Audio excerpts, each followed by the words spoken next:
A másik nagyon fontos az adózók. Az adózókról épül minden. Itt is látszik legalól, de most le vagyok kapcsolva, azért nem mutatja az ügyfélkapu szinkronom. Az adózóktól indul ki minden. Térjünk ki arra, hogy honnan van adózónk. Mert ugye csak egy ügyfélkaput állítunk be összvisz, adózók úgy töltődnek fel a rendszerbe, két helyről jönnek. Első kanyarba az üpóról, ugye megnézi, fönn az üpón jobb oldalt, vagy igen, jobb oldalt fölül, ahol a névsor van, ott tehát az egy névsor. Verzi azt a névsort betöltjük, azok az adózók megjelennek megjelennek az adózók listájába.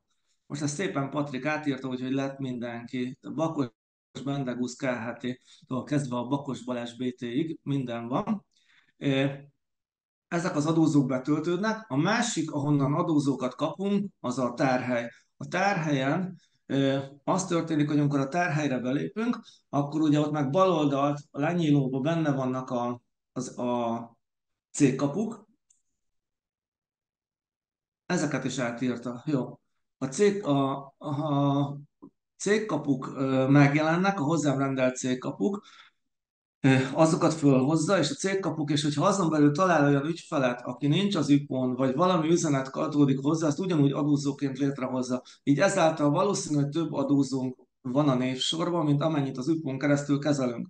Erre most lett egy nagyon jó új funkció, amit most raktunk be a múlt hét végén. Lett egy üpon nem szerepel szűrés. Minden adózó kap egy tulajdonságot, hogy van-e az üpon, vagy nincs. Most azt mondom neki, hogy nem szerepel, most kihozott a listán 33 darabot, akik nincsenek üpon. Mit csinálok velük? Hát ő neki már nem könyvelek, de még régen volt kapcsolat. Vele se könyvelek, vele se, neki se. Most kikapcsoltam itt 2, 4, 5 darabot. Visszamegyek a vezérlőpultra, és mi történt? Van 889 adózom, amiből 5 darab inaktív, ki van kapcsolva. Ővelük már nem fog a rendszer foglalkozni. A másik 884-jel fog csak foglalkozni. Tehát az adózókat lehet karban tartani. Az adózóknál az a lényeg akkor, hogy ha akarjuk, hogy letöltse pipa, ha nem akarjuk, akkor pipa kivesz. Ugyanez a cégkapukkal, ami még nagyon fontos lehet, hogy vannak olyan cégkapuk, amiket nem szabadna leolvasni. Van ügyvédi iroda ügyfelünk, van végrehajtó iroda ügyfelünk, és nem kéne, hogy elolvassuk az ő leveleiket, nehogy a rendszer betöltse.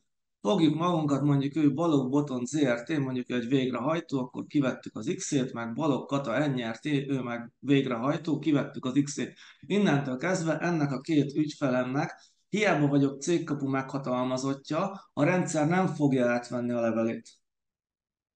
Csak amiket én fogok megkapni, vagy én kapok, ugye, vagy ha könyvelő cégként vagyok, akkor a könyvelő cégem cégkapujára jövő üzenetet fogja átvenni a rendszer. Tehát gyakorlatilag ők voltak a legelső feladat ugye az, akkor, ahogy mondtam, hogy be kell állítani a cégkaput.